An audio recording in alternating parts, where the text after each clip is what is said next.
ఎన్నిసార్లు తిన్నా బోరు కొట్టింది ఉలవచారు ఒకటండి. చాలా బాగుంటుంది. ఉలవచారు కోసం నేనైతే తపాల్లో చేసుకుంటున్నాను. తపాల్లో వేడెక్కాక ఆయిల్ వేసి పోపు దినుసులు వేసాక కొంచెం వెల్లుల్లిపాయ రెబ్బలు అండ్ ఉల్లిపాయలు చక్రాల్లా కోసుకున్నాను. పచ్చిమిరపకాయలు కరివేపాకు కూడా వేసేసాను. ఇవి బాగా మగ్గిపోయాక కొంచెం ములక్కాయ ముక్కలు వేసుకున్నాను. ములక్కాయ ముక్కలు వేగేలాక ఈలోపు చింతపండు అయితే నానబెట్టుకొని సైడ్కి ఉంచుకున్నాను. ఇవి కొంచెం వేగాక టమాటా ముక్కలు అయితే వేసుకున్నాను.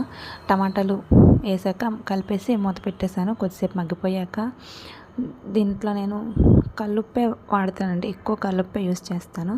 అలాగే పసుపు ఉప్పు వేసాక బాగా కలిపాక చింతపండు రసాన్ని అయితే వేసాను.